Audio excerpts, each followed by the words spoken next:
وَقُلْ جَاءَ الْحَقُّ وَزَهَقَ الْبَاطِلُ إِنَّ الْبَاطِلَ كَانَ زَهُوقًا۔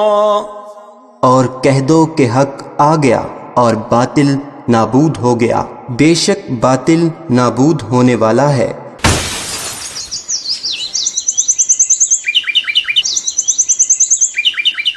الحمد للہ رب العالمین والصلاة والسلام علی سید الانبیاء والمرسلین وعلی آلہ واصحابہ اجمعین۔ اعوذ باللہ السمیع العلیم من الشیطان الرجیم، بسم اللہ الرحمن الرحیم۔ ان الشرک لظلم عظیم، یقیناً شرک ظلم عظیم ہے۔ مفتی طارق مسعود صاحب نے فضائل اعمال کی دفاع میں جو کچھ بیان فرمایا، اس میں ان کا یہ دعویٰ ہے کہ اعتراض کرنے والے جن امور پر اعتراض کرتے ہیں وہ تو بس کرامات ہیں، اور کرامات کا ہونا یقینی ہے، دلائل سے ثابت ہے، اہل السنہ والجماعہ کرامات کو مانتے ہیں۔ تو اس کی وضاحت ہم پہلے ہی کر چکے ہیں کہ کرامات اپنی جگہ پر بالکل حق ہیں، لیکن اس کا یہ مطلب قطعاً نہیں کہ کرامات کے نام سے قرآن و سنت کے خلاف، قرآن و حدیث کے خلاف کوئی سا بھی من گھڑت قصہ بیان کر دیا جائے، کوئی بھی من گھڑت قصہ یا بات بیان کر دی جائے، پھر اسے کرامت کا نام دے دیا جائے تو پھر وہ قرآن و حدیث کے خلاف ہی ہو، وہ حکم سے بالاتر ہو جاتا ہے۔ ایسا قطعاً نہیں ہے، کرامت کو تقدس کا درجہ حاصل نہیں۔ بڑی تفصیل سے ہم یہ بات خود ان کے اکابر کی کتب کی اور فتاوی کی روشنی میں واضح کر چکے ہیں۔ دوسری بات جو مفتی صاحب نے ارشاد فرمائی، وہ یہ کہتے ہیں کہ جی اس میں شرک نہیں ہے، فضائل صدقات شرک نہیں ہے، فضائل اعمال شرک نہیں ہے۔ یہ بھی بات چل پڑی تو بتا دوں، میں نے فضائل صدقات اور فضائل اعمال کے دفاع میں ایک بیان کیا ہے، وہ بیان میں نے یہ بات بتایا ہے، یہ صرف یہ پوری مدلل دلائل سے ثابت کی ہے کہ اس میں شرک نہیں ہے۔ جن واقعات کو آپ شرک قرار دے رہے ہو یہ شرک نہیں ہے، یہ از قبیل کرامات ہیں۔ مفتی صاحب یہ بات سمجھانا چاہ رہے ہیں کہ ان کی کتاب جو ان کے بزرگوں نے لکھی اور ان کے ہاں تبلیغی جماعت میں رائج ہے، تقریباً ہر مسجد میں اس کا درس دیا جاتا ہے، بیان کیا جاتا ہے، اسے پڑھ کر سنایا جاتا ہے، اس کے اندر شرک نہیں ہے، اور وہ کہہ رہے ہیں کہ میں نے جو ہے مدلل دلائل سے یہ ثابت کیا کہ یہ صرف کرامات ہیں۔ فضائل صدقات شرک نہیں ہے، فضائل اعمال شرک نہیں ہے۔ یہ بھی بات چل پڑی تو بتا دوں، میں نے فضائل صدقات اور فضائل اعمال کے دفاع میں ایک بیان کیا ہے، وہ بیان میں نے یہ بات بتایا ہے، یہ صرف یہ پوری مدلل دلائل سے ثابت کی ہے کہ اس میں شرک نہیں ہے۔ جن واقعات کو آپ شرک قرار دے رہے ہو یہ شرک نہیں ہے، یہ از قبیل کرامات ہیں۔ تو جتنے واقعات پر اعتراض کیا جاتا ہے، ایسا ہوتا ہے کہ مفتی صاحب ایک ایک واقعہ کو لیتے اور کہتے ہیں کہ جی یہ بھی کرامت ہے، یہ بھی کرامت ہے، یہ بھی کرامت ہے۔ ایسا نہیں ہے، کرامت کے علاوہ بھی اس کے اندر بہت کچھ ہے، کرامات کے علاوہ بھی بہت کچھ ہے۔ اور کرامت کا بھی یہ مطلب نہیں کہ قرآن و حدیث کے خلاف بھی ہو تو چل جائے گا، اس کے اندر جو ہے وہ غیر اللہ سے مدد ہو، غیر اللہ کی پکار ہو تو بھی چل جائے گا، ایسا قطعاً نہیں ہے۔ اگر اس کے اندر شرک یا کفر والی بات ہوئی تو اس کرامت کو کفریہ اور شرکیہ حکایات کا نام آپ کے بزرگوں نے بھی دیا ہے۔ اب رہی یہ بات کہ اس کے اندر شرک ہے یا نہیں، کہتے ہیں کہ جی مختصر جواب دیتے نہیں ہیں، لمبے لمبے کلپ چھوڑ دیتے ہیں، اتنی سی میں بات کرتا ہوں، اس کے جواب میں اتنی لمبی کلپس آتی ہیں اور اتنے لمبی تقریریں ہوتی ہیں اور قسمیں بناتے ہیں۔ اور دائیں بائیں ایران توران فلاں دامت برکاتم نے لکھا، فلاں ایک دفعہ حج پہ گئے تھے انہوں نے کہہ دیا، فلاں نے یہ کر دیا، وہ پتہ نہیں کیا ایک ملغوبہ بنا کے نہ ہم سے پھر پڑھا جاتا ہے اور نہ ایسے کمنٹس، وہ آڈیو ایسی سنی جاتی ہے ہم سے، اتنا ٹائم تھوڑی ہے۔ تو دیکھیں اگر مختصر بات کرنے جائیں تو مفتی صاحب فرما رہے ہیں کہ اس میں شرک نہیں ہے، ہم کہہ رہے ہیں کہ شرک ہے، بات مختصر ہو گئی، تو وضاحت کیسے ہوگی؟ بات تو مختصر ہو گئی، وہ کہہ رہے ہیں شرک نہیں ہے، ہم کہہ رہے ہیں کہ جی شرک ہے، تو بات ختم ہو جائے گی، لیکن وضاحت کیسے ہوگی؟ دونوں طرف صرف دعویٰ ہی دعویٰ ہوگا، دلیل دی جائے گی تو تب ہی بات واضح ہوگی کہ شرک ہے یا نہیں۔ تو آئیے دلائل کی طرف چلتے ہیں۔ شرک اگر ہم اپنی طرف سے کہیں گے یا کوئی ایسا امر دکھائیں گے جسے ہم شرک قرار دیں، یہ کہیں گے جی آپ کے نزدیک شرک ہوگا، ہمارے نزدیک نہیں ہے، تو ہم ایسے امور سامنے رکھیں گے کہ جن کو نہ صرف یہ کہ ان کے اکابر نے گنگوئی صاحب، تھانوی صاحب اور دیگر اکابر نے شرک قرار دیا، بلکہ خود مفتی طارق مسعود صاحب اپنی زبان سے جن امور کو شرک قرار دیتے ہیں، جن کی تردید کرتے ہیں، جن کے تردید پر وہ کلپس ریکارڈ کرواتے ہیں اور یوٹیوب پر چھوڑتے ہیں اور لوگوں سے ان کے جواب کے مطالبے کرتے ہیں، تو انہی کے بزرگوں کی کتابوں سے اور خود مفتی طارق مسعود صاحب کے بیانات کی روشنی میں ہم آپ کے سامنے انشاءاللہ اس بات کو واضح کریں گے کہ فضائل اعمال اور فضائل صدقات نامی کتاب، جو فضائل کی جتنی بھی کتابیں ہیں، ان کے اندر ایسے امور پائے جاتے ہیں جو خود ان کے ہاں بھی شرک ہیں۔ ہمیں چھوڑ دیجئے، دلائل بھی انہوں نے دے رکھے ہیں، اس کے شرک ہونے کے دلائل بھی خود ان کی کتابوں کے اندر پائے جاتے ہیں، وہ ہم بیان کیے دیتے ہیں تاکہ کسی قسم کا تعصب اور عصبیت کا الزام نہ ہو کہ بھائی یار یہ لوگ تو ہمارے مخالف ہیں، بس ہمارے خلاف فتوی جھاڑتے رہتے ہیں، تو ہمارا فتویٰ نہیں ہے بھائی، ہم فتوی نہیں دے رہے، اور میں تو اپنے آپ کو اس قابل بھی نہیں سمجھتا کہ فتویٰ دے سکوں۔ بس ان کی کتابیں، ان کے مسلمات کی روشنی میں ہم نے کچھ عرض کرنا ہے۔ سب سے پہلے ہم آپ کو حوالہ دیں گے سرفراز خان صفدر صاحب کا، لیکن اس سے پہلے آپ یہ سن لیجئے خود مفتی طارق مسعود صاحب کی زبانی کہ سرفراز خان صاحب کا کیا مقام و مرتبہ ہے، کیسی شخصیت ہیں وہ۔ مولانا سرفراز خان صفدر صاحب بڑے زبردست عالم گزرے، گوجرانوالا کے بہت بڑے محدث تھے۔ میں جب ان کی کتاب پڑھتا ہوں میں حیران ہوتا ہوں کہ اللہ نے یعنی ان کا ایک ایک کتاب کا جو صفحہ ہوتا ہے نا، ایک ایک صفحہ، اس پر اتنی تحقیق ہوتی ہے کہ ایسا لگتا ہے کہ اس ایک صفحے کو لکھنے میں 1 مہینہ لگا ہوگا، اتنا تحقیقی رسالے ہوتے ہیں ان کے۔ تو ان کے بہت ساری کتابیں ہیں، ان کی کتابیں پڑھا کریں، لیکن وہ ذرا علمی اسٹائل میں ہے تو بعض دفعہ عوام کی سمجھ میں نہیں آتی، یعنی گاڑی اردو ہے اس میں۔ مفتی صاحب بتا رہے ہیں کہ بہت بڑے محدث ہیں، زبردست عالم ہیں، کتابیں ان کی تحقیق سے بھرپور ہوتی ہیں، علمی اسٹائل کی کتابیں ہوتی ہیں، اور یہ بھی کہتے ہیں کہ جی ایک ایک صفحہ دیکھ کر ایسا لگتا ہے کہ مہینے لگا دیے ہوں گے حضرت نے اس پر، اور بڑی گاڑی اردو ہے۔ اگر کہیں گاڑی اردو آئی تو ہم چھان لیں گے انشاءاللہ، مشکل نہیں ہے۔ بہرحال اتنی عظیم شخصیت ہیں یہ، ان سرفراز خان صفدر صاحب نے ایک عمل کو شرک بتایا، وہ کیا ہے؟ تسکین الصدور ان کی کتاب ہے، اس کتاب کے اندر سرفراز خان صفدر صاحب یہ بات لکھتے ہیں کہ عند القبر، یعنی قبر کے پاس سوال کی ایک اور صورت بھی ہے جو خالص کفر و شرک ہے، اور سطحی قسم کے لوگ پہلی صورت اور اس میں فرق نہ کرنے یا نہ سمجھنے کی وجہ سے الجھن میں پڑ جاتے ہیں۔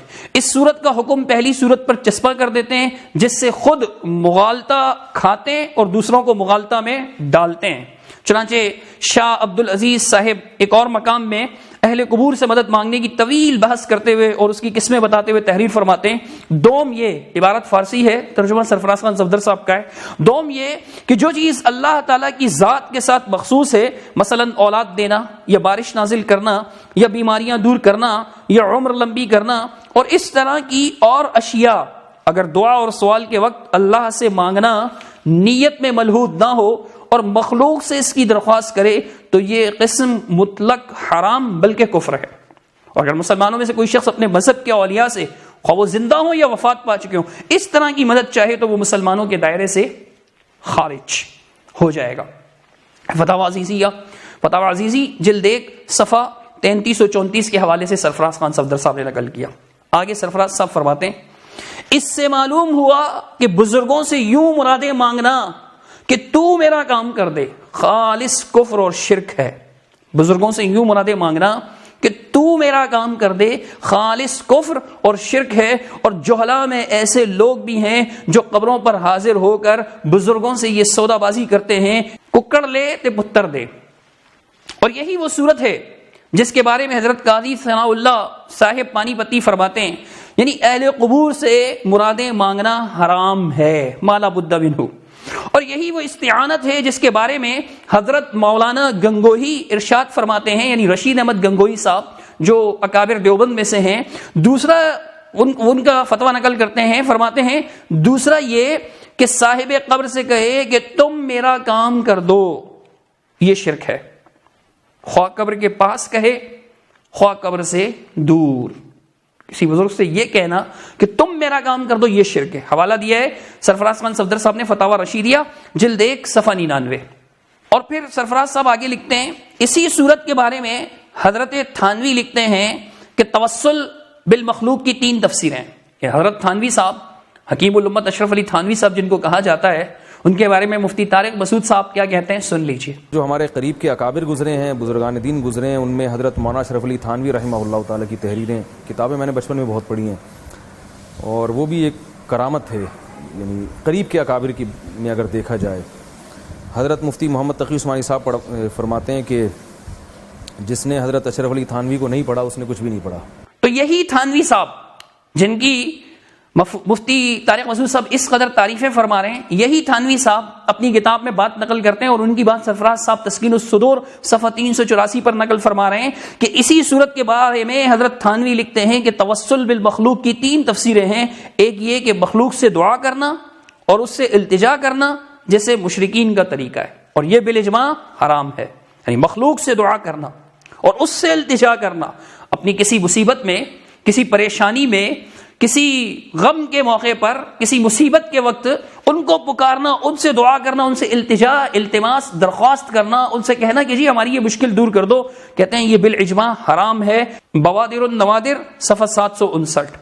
اور یہی وہ صورت ہے جس کو ہمارے پیر و مرشد، یہ سرفراز صاحب کہہ رہے ہیں، ہمارے پیر و مرشد حضرت مولانا حسین علی صاحب نے تفسیر بے نظیر صفحہ 48 میں بحوالہ حافظ ابن تیمیہ رحمہ اللہ نقل کیا ہے کہ وہ لوگ جو انبیاء اور صالحین کو موت کے بعد، یعنی ان کی موت کے بعد، انبیاء کی موت کے بعد، صالحین کی موت کے بعد نزدیک سے پکارتے ہیں، وہ بھی مشرک ہیں، وہ بھی مشرک ہیں.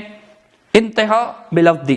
اب سرفراز صاحب نے قبر کے پاس بھی بزرگ سے اپنی التجا اور فریاد طلب کرنے کو شرک قرار دیا. اس کے دلائل کیا ہیں؟ ان کی ایک اور کتاب ہے گلدستہ توحید کے نام سے، اور سرفراز خان صفدر صاحب کی اس کتاب کے اندر اس پر بحث ہے. انہوں نے کئی آیات نقل کی ہیں.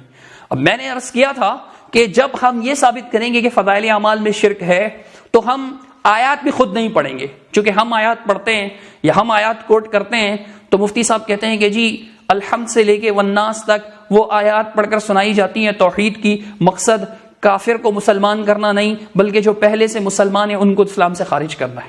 وہ جو ہمارے حضرت ہیں پیر و مرشد توصیف الرحمان صاحب، وہ تو خوشی سے ان کی تو نیند ہی اڑ جاتی رات. کہتے یار صبح اٹھتے ہی سب سے پہلے کیا کرنا ہے، کلپ تیار کو، ایک دم کیمرہ آتا اور پھر توحید پر الحمد سے لے کے والناس تک قرآن میں توحید پر جتنی آیتیں ان کی تلاوت ہوتی، اور اس توحید کا مقصد ہندو کو مسلمان کرنا نہیں بلکہ مسلمانوں کو دائرہ اسلام سے باہر نکالنا.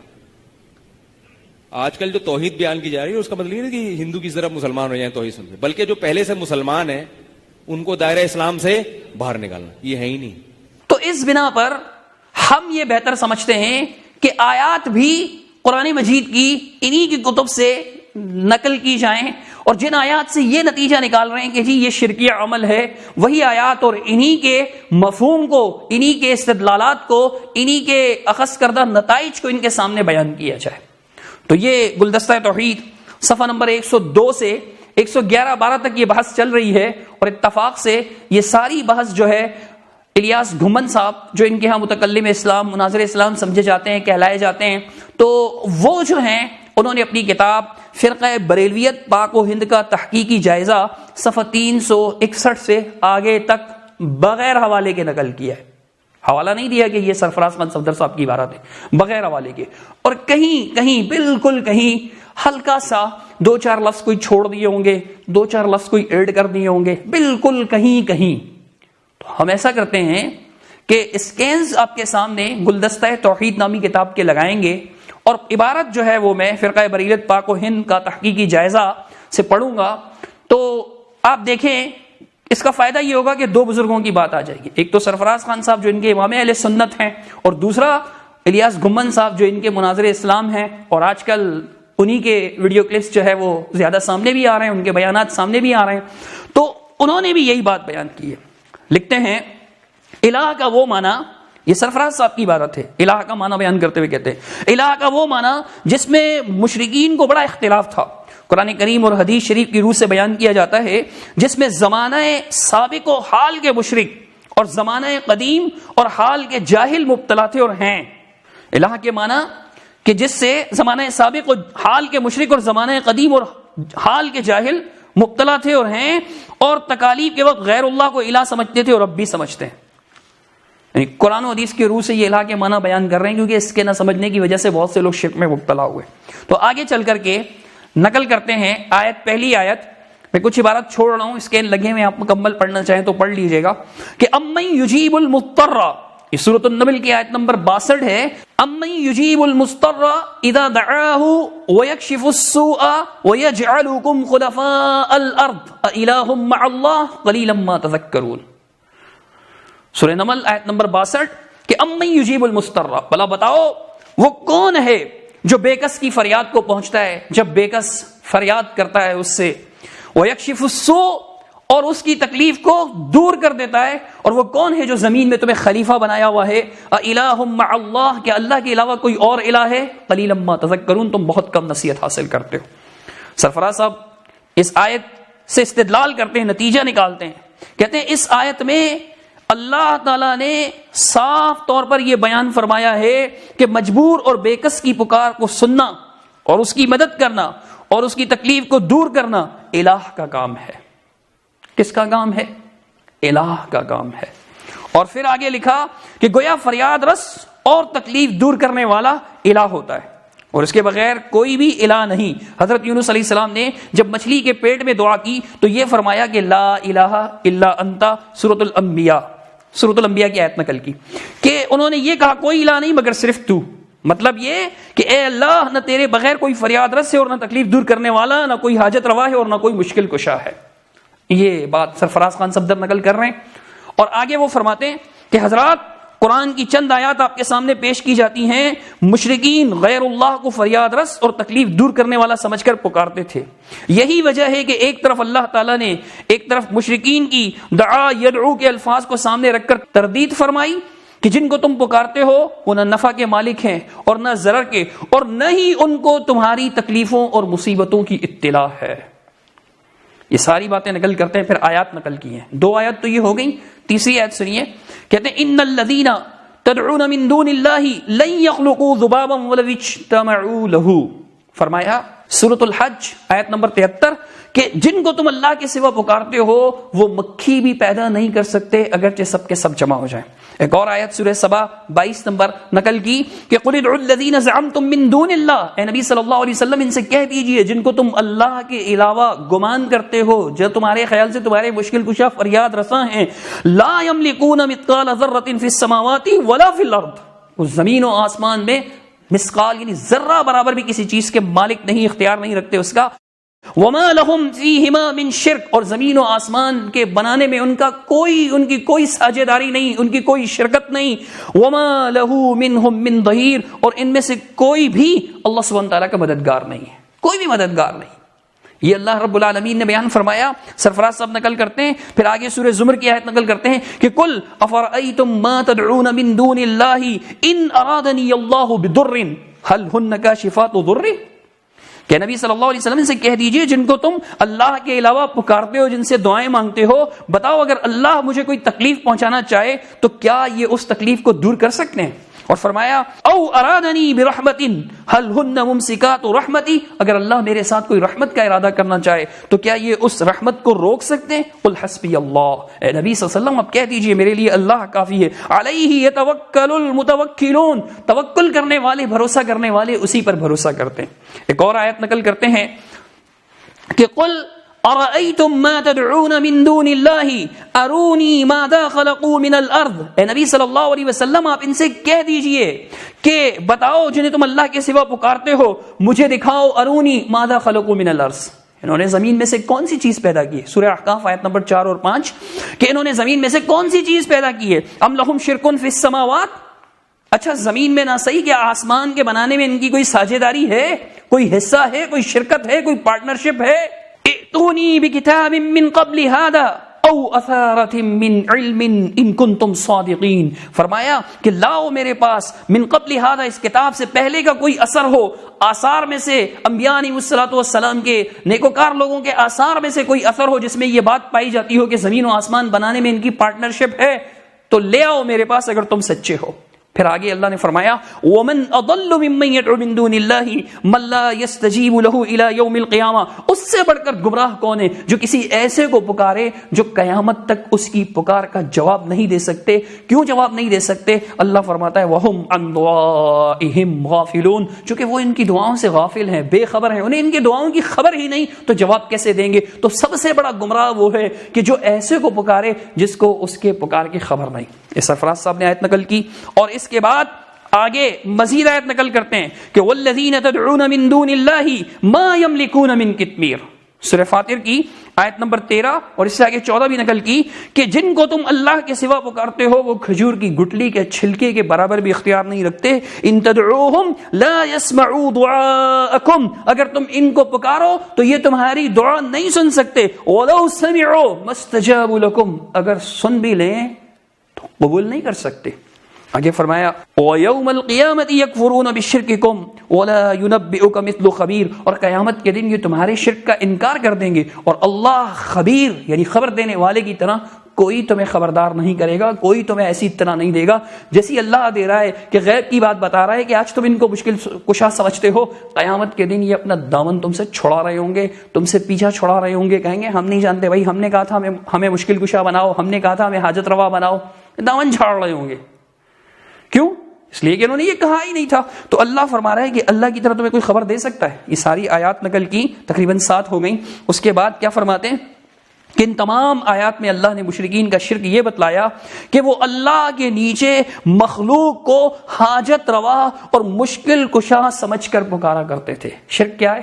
مخلوق کو، اللہ کے علاوہ مخلوق کو مشکل کشا اور حاجت روا سمجھ کر پکارا کرتے تھے۔ اللہ تعالیٰ نے پھر یہ سب کچھ بتایا تو آگے چل کر کہتے ہیں کہ جی مخلوق کو مشکل کشا جان کر پکارتے ہیں، وہ تو ان کی بات کو نہ سن سکتے ہیں، نہ ہی اس کو ان کی کچھ خبر ہے، قیامت تک پکارو وہ کچھ نہیں کر سکتے۔ یہ قرآن کی بیان ہے، قیامت تک پکارو وہ کچھ نہیں کر سکتے، یہ قرآن کا بیان ہے۔ لیکن فضائل اعمال اور فضائل حج کیا کہتی ہیں یہ میں آپ کے سامنے بھی رکھوں گا۔ اور آگے لکھتے ہیں اور اسی آخری آیت میں اس قسم کے پکارنے میں شرک کا لفظ بولا گیا ہے، یعنی اللہ کے علاوہ کسی اور کو مشکل کشائی کے لیے پکارنا یہ شرک ہے، چونکہ اللہ تعالیٰ نے فرمایا کہ یکفرون بشرککم۔ یہ آخری آیت سورہ فاطر 13-14 نقل کی، تو 14 نمبر کی آیت میں اس بات کو کیا کہا گیا کہ یکفرون بشرککم، تمہارے شرک کا انکار کریں گے۔ سرفراز صاحب فرماتے ہیں کہ اسی آخری آیت میں اس قسم کے پکارنے پر شرک کا لفظ بولا گیا ہے۔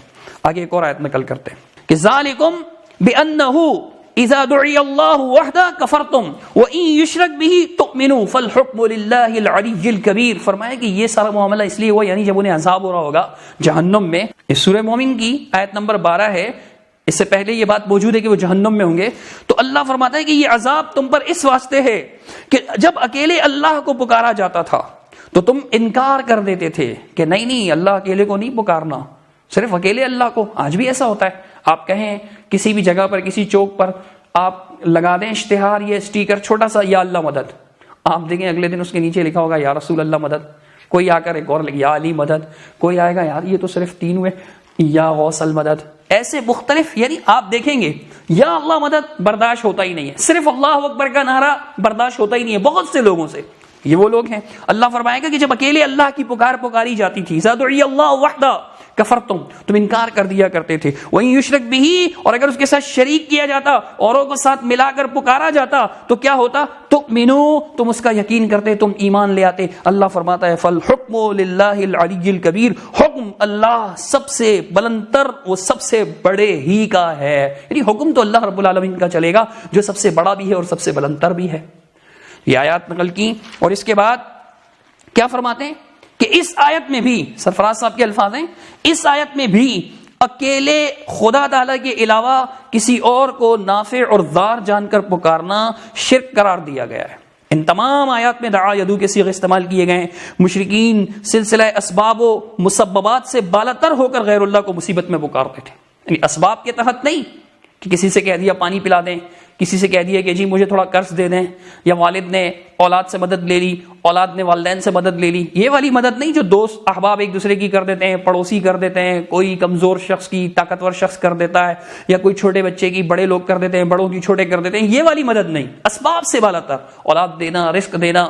کسی فوت شدہ کے ہاتھ میں کوئی سبب نہیں ہوتا، وہ فوت ہو چکا ہے، اس کو پکارنا یہ بھی ما تحت الاسباب میں نہیں آتا، کیا اسباب سے بالا تر ہے؟ اس کے اختیار میں نہیں ہے، اس کے پاس کوئی سبب نہیں ہے، تو اس کا پکارنا یہ سب اسی میں آتا ہے۔ تو سرفراز صاحب نقل کرتے ہیں کہ جناب یہی ان کا شرک تھا کہ غیر اللہ کو مصیبت میں پکارتے تھے، اور یہی ان کا شرک تھا۔ اور جو شخص کسی کو الہ سمجھ کر پکارے گا تو اس کا رتی رتی کا حساب اللہ کے ہاں ہوگا۔ ارشاد ہوتا ہے وَمَن يَدْعُ مَعَ اللَّهِ إِلَٰهًا آخَرَ لَا بُرْهَانَ لَهُ، جو اللہ کے علاوہ کسی اور الہ کو پکارتا ہے، کسی اور مشکل کشا کو پکارتا ہے، اس کے پاس کوئی دلیل نہیں ہے، اس کے پاس کوئی دلیل نہیں ہے۔ سورہ مومنون کی آیت نمبر 46 ہے فَإِنَّمَا حِسَابُهُ عِندَ رَبِّهِ، اس کا حساب اس کے رب کے پاس ہے۔ آگے سرفراز صاحب ایک اور آیت نقل کرتے ہیں، اس سے پہلے لکھتے ہیں اللہ تعالیٰ عام انسانوں کو سمجھانے کے لیے آن حضرت صلی اللہ علیہ وسلم کو خطاب کرتے ہوئے ارشاد فرماتا ہے کہ وَلَا تَدْعُ مِن دُونِ اللَّهِ مَا لَا يَنفَعُكَ وَلَا يَضُرُّكَ، اے نبی صلی اللہ علیہ وسلم اللہ کے علاوہ کسی ایک ایسے کو مت پکاریے گا جو نہ آپ کو نفع دے سکتا ہے نہ آپ کو کسی قسم کا کوئی نقصان پہنچا سکتا ہے۔ فَإِن فَعَلْتَ فَإِنَّكَ إِذًا مِّنَ الظَّالِمِينَ، اگر آپ نے ایسا کیا تو آپ ظلم کرنے والوں میں سے ہوں گے۔ وَإِن يَمْسَسْكَ اللَّهُ بِضُرٍّ فَلَا كَاشِفَ لَهُ إِلَّا هُوَ، اور اگر اللہ سبحانہ و تعالیٰ آپ کو کسی قسم کا ضرر نقصان تکلیف پہنچانا چاہے تو فلا کاشف لہ، اس کا ہٹانے والا کوئی نہیں ہوگا الا ہو، مگر وہ اللہ کی ذات۔ وَإِن يُرِدْكَ بِخَيْرٍ فَلَا رَادَّ لِفَضْلِهِ، اور اگر اللہ آپ کے ساتھ خیر کا ارادہ فرمائے تو اللہ کے فضل کو ٹالنے والا رد کرنے والا کوئی بھی نہیں۔ آگے نتیجہ نکالتے ہیں کہ ان آیات سے یہ بات بخوبی اور بلا شک و شبہ ثابت ہو چکی کہ غیر اللہ کو ما فوق الاسباب طریق پر حاجت روا اور مشکل کشا سمجھ کر مصیبت کے وقت پکارنا شرک ہے، اور یہی مشرکین عرب کا شرک تھا، یہی مشرکین عرب کا شرک تھا جو ان آیات میں بیان کیا گیا ہے۔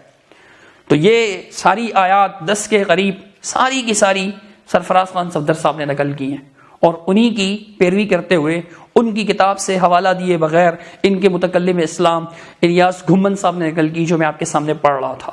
تو یہ آیات ہم نے نہیں پڑھی، مفتی صاحب کہہ رہے ہیں کہ جی یہ تو آیات پڑھ رہے ہیں شرک مسلمانوں کو اسلام سے خارج کرنے کے لیے، ان کا مقصد جو ہے وہ پہلے سے جو ہندو ہیں کافر ہیں ان کو مسلمان کرنا نہیں، بلکہ جو پہلے سے مسلمان موجود ہیں ان کو اسلام سے خارج کرنا ہے۔ یہ ہمارا مقصد نہیں ہے، چونکہ یہ آپ کے بڑوں نے نقل کیا ہے، سرفراز خان صفدر صاحب نے نقل کیا جو آپ کے ہاں بہت بڑے ہیں، آپ کی تعریف خود آپ ان کی تعریف کرتے ہیں، اور دوسری طرف آپ کے الیاس گھمن صاحب نے نقل کی ہیں یہ آیات۔ تو ان آیات سے اس عمل کا شرک ہونا ثابت ہوتا ہے، اور سرفراز خان صفدر صاحب تذکیر الصدور میں بھی کہہ چکے ہیں کہ قبر کے پاس سے بھی پکاریں تو کیا ہو جائے گا؟ شرک ہو جائے گا۔ اب آئیے دیکھیے کہ یہ ان کے ہاں قبر کے پاس سے پکارنے کا تصور ہے بھی یا نہیں۔ اس سے پہلے بس مفتی صاحب کا اپنا بیان سن لیجئے کہ اللہ کے علاوہ کسی اور کو پکارنا شرک ہے، یعنی دعا مانگنا، مدد مانگنا شرک ہے۔ آج مسلمانوں کا ایک بہت بڑا طبقہ عبادت میں پیغمبر کو اور اولیاء کو اللہ کے ساتھ شریک بولو یار کر چکا ہے۔ لوگ مجھے کہتے ہیں اس ٹاپک پر نہ بولا کریں آپ، کہ بھئی نبی کی بھی عبادت ہو رہی ہے، نبی سے بھی دعائیں مانگی جا رہی ہیں، نبی کو بھی حاجت روا مشکل کشا سمجھا جا رہا ہے۔ اس ٹاپک پر بات کرنے سے فرقواریت پھیلتی ہے۔ میں ان سے ایک بات کہتا ہوں کہ اگر ہم توحید ہی بیان کرنا چھوڑ دیں جو اسلام کی بنیاد ہے تو ممبر پہ بیٹھنے کا ڈاکٹر ذاکر نائک صاحب اللہ ان کی عمر میں برکت دے۔ تو دیکھیے مفتی صاحب خود تسلیم کر رہے ہیں اس بات کو کہ اللہ تعالیٰ کے ساتھ انبیاء اور اولیاء کو شریک کر چکے امت کا ایک بڑا حصہ، چھوٹا حصہ نہیں بڑا حصہ اللہ کے ساتھ انبیاء اور اولیاء کو شریک کر چکے ہیں، اور بات استعانتی پر چل رہی ہے، غیر اللہ سے مدد مانگنے پر ہی چل رہی ہے۔ خود مفتی طارق مسعود صاحب بھی اللہ کے علاوہ اوروں کو پکارنا، قبر والوں کو پکارنا اس کو شرک قرار دیتے ہیں۔ مفتی طارق مسعود صاحب بھی اس کو شرک قرار دیتے ہیں۔ اب مفتی صاحب کے بیان کے بعد ان کے بزرگوں کی باری آتی ہے، چونکہ گفتگو فضائل اعمال پر تھی، فضائل کے نام سے جتنی کتابیں شیخ الحدیث زکریا کاندھیلوی صاحب نے لکھی انہی کے حوالے دے کر کہا جاتا ہے کہ جی اس کے اندر تو شرک پایا جاتا ہے، اور واقعی پایا جاتا ہے ایسا کہ جس کو خود ان کے علماء بھی شرک قرار دیتے ہیں، ایسے مثالیں پائی جاتی ہیں اس کے اندر، تو آپ کے سامنے وہ بیان کریں گے انشاءاللہ۔ تو آپ دیکھیں کہ مفتی طارق مسعود صاحب نے جو یہ دعویٰ کیا کہ فضائل اعمال کے اندر شرک نہیں، ان کا دعویٰ درست ہے یا ان کا یہ نظریہ درست ہے کہ جی انبیاء اور اولیاء کو پکار کر امت کا ایک بہت بڑا طبقہ شرک کر چکا ہے، اللہ کے نبی کو شریک بنا چکا ہے اللہ کا، خود مفتی طارق مسعود صاحب کہہ رہے ہیں۔ تو جب یہی معاملہ اگر فضائل اعمال یا فضائل حج کتب فضائل کے اندر ہوگا اور پھر مفتی صاحب کہیں گے کہ نہیں نہیں جی فضائل اعمال میں تو شرک نہیں ہے، تو پھر ان کی یہ بات تو درست نہیں ہوگی نا کہ جی امت کا ایک بہت بڑا طبقہ جو ہے وہ انبیاء کو، اولیاء کو اللہ کا شریک بنا چکا ہے، پھر تو درست نہیں ہوگی یہ بات۔ اگر ان کی یہ بات درست ہے تو پھر ان کی یہ بات غلط ثابت ہو جائے گی کہ فضائل اعمال میں شرک نہیں ہے، چونکہ فضائل اعمال میں تو یہ باتیں پائی جاتی ہیں۔ لیجئے سنیے فضائل حج، اس کے اندر حضرت شیخ الحدیث صاحب قصے نقل کرتے ہیں ان لوگوں کے جو مدینہ منورہ میں زیارت مسجد نبوی یا زیارت قبر نبوی صلی اللہ علیہ وسلم کے لیے گئے۔ اس میں 8ویں نمبر پر ایک قصہ نقل کیا ہے ابو الخیر اکتا کا۔ اب یہ پورا قصہ اگر لفظ بلفظ پڑھا جائے تو بہت وقت درکار ہوگا اور پھر شاید لوگ شکایت بھی کریں کہ یار اتنی لمبی ویڈیو، تو میں مختصراً بتا دیتا ہوں اس کا خلاصہ۔ تو کہتے ہیں کہ جی وہ وہاں پر پریشان ہو گئے، شیخ ابو الخیر اکتا مدینہ میں حاضر ہوئے، کچھ بھی 5 دن تک کھانے پینے کو نہیں ملا، پریشان ہوئے، قبر نبوی پر آئے اور وہاں عرض کی کہ حضور کا مہمان بنوں گا، میں آج رات کو حضور کا مہمان بنوں گا۔ یہ عرض کر کے ممبر شریف کے سے ہٹ کر کہیں بیٹھ گئے اور وہ جناب اللہ کے رسول صلی اللہ علیہ وسلم چاروں خلفاء کے ساتھ آئے اور ان کو روٹی پکڑا کے گئے۔ تو وہ کہتے ہیں کہ میں نے آدھی کھائی اور جب میری آنکھ کھلی تو آدھی میرے ہاتھ میں تھی، یعنی واقعتاً صرف خواب کا مسئلہ نہیں ہے، جاگے ہیں تو روٹی ہاتھ میں تھی۔ اب وہی بات کہ رسول اللہ سے انہوں نے مدد مانگی، بھوکے تھے، رسول اللہ صلی اللہ علیہ وسلم فوت ہو چکے ہیں، اور سرفراز صاحب تذکیر الصدور کے اندر یہ بات لکھ چکے ہیں کہ رسول اللہ صلی اللہ علیہ وسلم یا اولیاء کرام کی قبر کے پاس جا کر یہ کہنا کہ آپ میرا یہ کام کر دیں، یہ شرک ہے۔ یہ فضائل اعمال کے اندر لکھا ہوا ہے، صرف ایک جگہ نہیں۔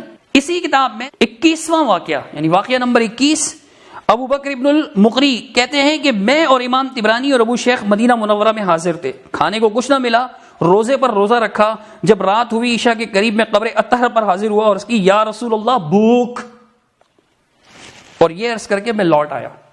اب کس سے فریاد کی اس نے؟ رسول اللہ صلی اللہ علیہ وسلم سے۔ کون نقل کر رہے ہیں؟ شیخ الحدیث زکریا کاندھیلوی صاحب۔ اس کو شرک کس نے قرار دیا؟ خود سرفراز خان صفدر صاحب نے اپنے کئی بزرگوں کے حوالے سے، اور مفتی طارق مسعود صاحب نے بھی شرک قرار دیا۔ حوالے آپ کے سامنے سرفراز صاحب کے پڑھ چکے ہیں اور مفتی طارق صاحب کا کلپ بھی دکھا چکے ہیں آپ کو، آگے سنیے۔ اب وہ کہتے ہیں کہ جی یہ فریاد کی، اس کے بعد وہ لوٹ آئے تو کچھ دیر کے بعد کیا ہوا، ایک الوی نے دروازہ کھٹکھٹایا، ہم نے کواڑ کھولا، اس کے ساتھ 2 غلام تھے، خوب انواع اقسام کے کھانے تھے، وہ ہم نے کھایا۔ تو بھائی تو کہتے ہیں کہ وہ الوی کہنے لگے تم نے حضور سے شکایت کی؟ میں نے حضور کی خواب میں زیارت کی، حضور نے حکم فرمایا کہ میں تمہارے پاس کچھ پہنچاؤں، یعنی وہ اللہ کے رسول صلی اللہ علیہ وسلم نے گویا ان کی وہ فریاد جو ہے وہ سن بھی لی، خواب میں آ کر بتایا، فوراً جواب نہیں دیا، لیکن معاملہ تو حل ہوا نا۔ قرآن تو کہتا ہے کہ وَلَوْ سَمِعُوا مُسْتَجَابُ لَكُمْ، اگر وہ سن بھی لیں تو تمہاری پکار کا جواب نہیں دے سکتے۔ پہلی بات تو یہ کہ لَا يَسْمَعُوا دُعَاءَكُمْ، سورہ فاطر، اللہ کہتا ہے وہ تمہاری دعائیں نہیں سن سکتے، اگر سن بھی لے تو جواب نہیں دے سکتے، قبول نہیں کر سکتے، تو قبول بھی ہو گئی۔ 22ویں پہ ایک اور واقعہ نقل کرتے ہیں، ابن جلا کہتے ہیں کہ میں مدینہ طیبہ حاضر ہوا، مجھ پر فاقہ تھا، بھوک، میں قبر شریف کے قریب حاضر اور اس کی حضور میں آپ کا مہمان ہوں، حضور میں آپ کا مہمان ہوں۔ وہی آگے آدھی روٹی والا قصہ، خواب میں آ گیا، آدھی روٹی مطلب روٹی پکڑا گیا، آدھی کھا لی اور آدھی ہاتھ میں تھی جاگتے ہوئے۔ کس سے فریاد کی؟ رسول اللہ صلی اللہ علیہ وسلم سے۔ اسی کے اندر صوفی ابو عبداللہ محمد بن ابی زرعہ کا واقعہ نقل کرتے ہیں کہ اپنے والد اور دادا کے ساتھ مکہ میں تھا، وہاں پر سے آئے، بالغ نہیں تھا، بھوک کی شکایت کرتا بار بار، میرے والد اٹھ کر قبر شریف کی قبر حاضر ہوئے، یعنی جب مدینے کے میں آ گئے تو میں بھوکا تھا، تو میں نے بار بار والد سے کہا، چھوٹا تھا بچہ جیسے بھوک سے بھی لگ رہا ہو، بار بار کہتا ہے ابو بھوک لگ رہی ہے، امی بھوک لگ رہی ہے، تو اس طرح وہ اپنے بابا سے بار بار کہہ رہے تھے۔ تو کہتے ہیں کہ میرے والد صاحب نے کیا کیا، اٹھ کر قبر شریف کے قریب حاضر ہوئے اور عرض کیا یا رسول اللہ میں آج آپ کا مہمان ہوں، یہ عرض کر کے وہیں مراقبہ میں بیٹھ گئے۔ تھوڑی دیر یعنی مراقبہ سے سر اٹھایا، تھوڑی دیر بعد مراقبہ سے سر اٹھایا، اور سر اٹھانے کے بعد کبھی رونے لگتے کبھی ہنستے لگتے۔ کسی نے سبب پوچھا، کہنے لگے کہ میں نے حضور کی زیارت کی، آپ نے میرے ہاتھ میں چند درم رکھ دیے، ہاتھ کھلا تو اس میں درم رکھے تھے۔ صوفی جی کہتے ہیں کہ تعالی شانہ نے اس میں اتنی برکت فرمائی کہ ہم نے شیراز لوٹنے تک اسی میں سے خرچ کیا۔ اب اس قصے کا خلاصہ کیا ہے کہ جی وہ بزرگ جو ہیں وہ مجبور تھے، کھانے پینے کو بھی کچھ نہیں تھا، رسول اللہ صلی اللہ علیہ وسلم کی قبر پر فریاد کیا، سوئے نہیں تھے، خواب کا معاملہ نہیں ہے، مراقبہ جاگ کر ہی ہوتا ہے۔ مراقبہ کرنا یعنی دھیان میں لانا کسی چیز کو، دھیان کرنا، تصور کرنا، سوچنا، فکر کرنا، نگرانی کرنا کسی امر کی، یہ جاگتے میں ہو سکتا ہے، خواب میں نہیں۔ مراقبہ کوئی بھی، یہ صوفیہ کی اصطلاح ہے، لیکن یہ صوفیہ لوگ بھی جو مراقبہ کرتے ہیں تو وہ جاگتے میں ہوتا ہے بھائی، سوتے میں نہیں ہوتا۔ مراقبہ کا یہ مطلب نہیں ہے کہ سو گئے تو خواب آ گیا۔ اب اللہ کے رسول صلی اللہ علیہ وسلم نے درم رکھ دیے، فریاد کس سے کی؟ درم رکھے یا نہیں رکھے اس کو چھوڑ دیجئے، فریاد کس سے کی؟ قبر پر فریاد کی. اور یہی وہ بات ہے کہ جو شرک ہے. ایک دو نہیں کئی قصے ہیں. آگے 25واں قصہ بھی اسی طرح کا ہے کہ جی وہ ایک مؤذن کو دیکھا, وہ مدینہ پاک میں مسجد نبوی میں صبح کی اذان دے رہے تھے, کسی نے آ کے الصلاۃ خیر من النوم کہتے ہی اس کو تھپڑ مار دی, یعنی اس نے الصلاۃ خیر من النوم کا اس کو تھپڑ مار دی. خادم نے آ کر کیا کیا, رویا, عرض کی یا رسول اللہ آپ کی موجودگی میں میرے ساتھ یہ ہو رہا ہے. خادم نے اس کو تھپڑ مار دیا تھا مؤذن کو, مسجد نبوی کے خادم نے. مؤذن نے کہا یا رسول اللہ, مؤذن نے کہا یا رسول اللہ آپ کے ہوتے میرے ساتھ یہ ہو رہا ہے. مشکل کشائی کس سے چاہی؟ رسول اللہ صلی اللہ علیہ وسلم سے. پھر کیا ہوا؟ خادم پر فالج گر گیا. آگے 26واں قصہ بھی اسی قسم کا ہے. سید ابو محمد عبدالسلام حسینی کہتے ہیں مدینہ منورہ میں تھا, 3 دن تک کچھ کھانے کی نوبت نہیں آئی. ممبر شریف کے قریب جا کر 2 رکعت نماز پڑھی. اس کے بعد میں نے کہا دادا ابا, سید زادے ہوں گے, دادا ابا کہہ رہے ہیں, تو مجھے بھوک لگ رہی ہے اور میرا سرید کھانے کو دل چاہتا ہے. اس کے بعد سو گیا. اس کو بھی وہی ہوا کہ بھائی وہ کوئی آ گیا اور اس کو سرید دے دی, اور اس نے کہا میں نے خواب میں حضور اقدس کو دیکھا, ارشاد فرما رہے ہیں کہ تیرے ایک بھائی نے اس کی تمنا مجھ سے کی ہے, اس کو بھی کھلا لا. رسول اللہ صلی اللہ علیہ وسلم کی قبر پر فریاد کی. اسی کے اندر ایک اور واقعہ کہ جی شیخ عبدالسلام بن ابی القاسم ثقلی کہتے ہیں کہ مدینہ طیبہ حاضر تھا, میرے پاس کوئی چیز نہیں تھی, بہت ضعیف ہو گیا تھا. حجرہ شریف پر حاضر ہوا, عرض کی اے اولین و آخرین کے سردار, میں مصر کا رہنے والا ہوں, 5 مہینے سے خدمت اقدس میں حاضر ہوں, یعنی مدینہ میں اللہ جل شانہ سے, اور آپ سے سوال کرتا ہوں, آپ سے سوال کرتا ہوں. دیکھیے سرفراز خان صاحب نے کیا لکھا, گنگوئی صاحب کیا فرماتے ہیں کہ دوسرے یہ کہ صاحب قبر سے کہے کہ تم میرا کام کر دو, یہ شرک ہے. خواہ قبر کے پاس کہے خواہ قبر سے دور کہے, یہ شرک ہے. اور جو لوگ انبیاء علیہ الصلوۃ والسلام کو پکارتے ہیں وہ کیا کر رہے ہیں؟ شرک کر رہے ہیں. مخلوق سے سوال کرنا شرک ہے, قبر پر سوال کرنا شرک ہے, قبر کے پاس بھی. اب یہ قبر پر کے پاس آ کر انہوں نے سوال کیا, تو یا پھر وہ کیا کیجئے کہ ایسے شخص کو متعین فرما دیجئے جو میرے کھانے کی خبر لیا کرے. اس کے بعد کیا ہوا؟ کہتے ہیں کہ جی وہ کوئی بندہ آیا ان کے پاس, زنبیل میں رکھ کر مجھ سے دریافت کیا تمہارا نام کیا ہے, میں نے بتایا. کہنے لگے تمہیں خدا کی قسم پھر دادا ابا سے کبھی شکایت نہ کرنا, ان کو اس سے بہت تکلیف ہوتی ہے, جب تک تمہارے جانے کی صورت نہ نکلے اس وقت تک تمہیں جب ضرورت ہوگی کھانا وہیں تمہارے پاس پہنچ جایا کرے گا. اور وہ سارا غلام نے زنبیل وغیرہ پہنچا دی اور معاملہ حل ہو گیا. کئی قصے بھائی, ایک نہیں. اور صرف رسول اللہ صلی اللہ علیہ وسلم کا نہیں, بلکہ اللہ کے رسول صلی اللہ تعالی علیہ وسلم سے آگے بڑھ کر اور لوگوں سے بھی مدد مانگی ہے. اب فضائل حج میں جس قسم کے واقعات آپ کے سامنے بیان کیے جا رہے ہیں, قبر نبی صلی اللہ علیہ وسلم پر فریاد, اس کے بارے میں, اس کے شرک ہونے کے بارے میں خود مفتی طارق مسعود صاحب کا بیان سن لیجئے. اس لیے یاد رکھو یہ بڑا خطرناک شرک ہے, خطرناک شرک ہے. نبی کو مشکل کشا سمجھنا, حاجت روا سمجھنا, یا کسی قبر پہ جا کے یہ سمجھنا کہ یہ بابا میری بگڑی بنا دے گا, انسان اس سے اسلام سے خارج ہو جاتا ہے. اور اللہ نے قرآن میں جگہ جگہ فرما دیا ہے کہ مشرک کی پر جنت میں نے حرام کر دی ہے. اگر مشرک کے لیے اللہ کے دل میں کوئی نرمی کا گوشہ ہوتا تو اللہ سب سے پہلے محمد صلی اللہ علیہ وسلم کے چچا ابو طالب کو جنت میں بھیجتے, اور ابراہیم علیہ السلام کے والد آزر کو اللہ جنت میں بھیجتے. مفتی صاحب واضح طور پر فرما رہے ہیں کہ یاد رکھو یہ بڑا خطرناک شرک ہے کہ نبی کو مشکل کشا سمجھنا. اب جو لوگ آ کر کے نبی کریم صلی اللہ تعالی علیہ وسلم کی قبر پر فریاد کر رہے ہیں, یا ان کے اور ایسے واقعات جن میں بزرگوں کی قبروں پر فریاد کر رہے ہیں, یا بزرگوں کے سامنے حاضر ہو کر ان سے ما فوق الاسباب چیزیں طلب کر رہے ہیں, تو ایسے سارے واقعات بھی یقیناً شرک ہوں گے. نبی کو مشکل کشا سمجھنا, حاجت روا سمجھنا, اگر یہ خطرناک شرک ہے تو کسی بزرگ کی قبر پر جا کر کہنا بھی خطرناک شرک ہے. مفتی صاحب یہ تسلیم کرتے ہیں, تو جب یہی شرک ان کے ہاں پایا جاتا ہے تو یہ شرک سے کرامت کیسے بن جاتا ہے؟ مفتی صاحب یہ تو انصاف نہیں ہوا کہ دو ایک قسم کی باتیں, ایک کو آپ کرامت قرار دیتے ہیں, ایک کو آپ شرک قرار دیتے ہیں. اپنی باری میں یہ کرامات ہیں, دوسروں کی باری میں امت کا ایک بہت بڑا طبقہ مشرک ہو چکی ہے, خطرناک شرک ہے. یہ انصاف تو نہیں ہوگا. یا تو دونوں کو کرامت کہیں یا دونوں کو شرک کہیں. ایک کو شرک کہنا اور ایک کو کرامت کہنا یہ مسلک پرستی کے علاوہ اور کچھ نہیں ہے. اگر انصاف ہو تو آپ کہیں گے کہ واقعی یار یہ جو واقعات لکھے ہوئے نا یہ شرکیہ واقعات ہیں. فضائل صدقات کے اندر ایک اور قصہ نقل کرتے ہیں شیخ الحدیث صاحب. کیا ہے؟ وہ کہتے ہیں کہ جی عرب کی ایک جماعت ایک مشہور سخی کریم کی قبر کی زیارت کو گئی. دور کا سفر تھا, رات کو وہاں ٹھہرے. ان میں سے ایک شخص نے اس قبر والے کو خواب میں دیکھا. خواب ہے لیکن آگے کیا ہے کہ وہ اس سے کہہ رہا ہے کہ جی میرے بختی اونٹ کے بدلے اپنے اس اونٹ کو بیچے گا. معاملہ طے ہوا. وہ صاحب قبر اٹھا اور اس کے اونٹ کو ذبح کر دیا. اونٹ کو ذبح کر دیا. اب یہ خواب کا معاملہ تھا لیکن آگے خواب نہیں ہے. جب یہ اونٹ والا نیند سے اٹھا تو اس کے اونٹ کے خون جاری تھا. صرف خواب نہیں، یا خواب میں نہیں کہ اس نے خواب میں دیکھا کہ جی خواب ہے اس پر کوئی حکم نہیں، خواب کے بجائے وہ واقعی قبر سے اٹھا تھا، اس نے خون جاری کر دیا، ذبح کر دیا تھا اونٹ کو، تو وہ اس اونٹ سے خون بھی نکل رہا تھا. پھر کیا ہوا؟ کہتے ہیں اس نے اٹھ کر اس کو ذبح کر دیا. دوبارہ شاید ذبح کیا ہوگا اس بندے نے. تو اب یہ سارا معاملہ ہوا اور اس کے بعد کیا ہوا کہ جی اس کا لڑکا پوچھتا ہوا آگے کہ فلاں فلاں بندہ کون ہے جس نے میرے والد کے بختی اونٹ کے بدلے اپنا عام سا اونٹ بیچا تھا؟ بھائی وہ میں ہوں. تو بھائی وہ اس کو اونٹ اس کے حوالے کر دیا، آگے اپنا اصیل اونٹ اس کے حوالے کر دیا.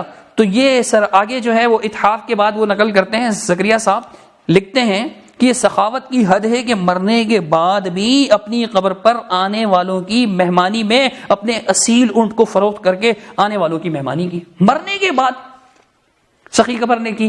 حالانکہ آپ سن لیجئے طارق مسعود صاحب کا کلپ، وہ کیا کہہ رہے ہیں. ایک فالج زدہ آدمی کا فون آیا میرے پاس، آدھا دھڑ اس کا کیا ہے؟ فالج.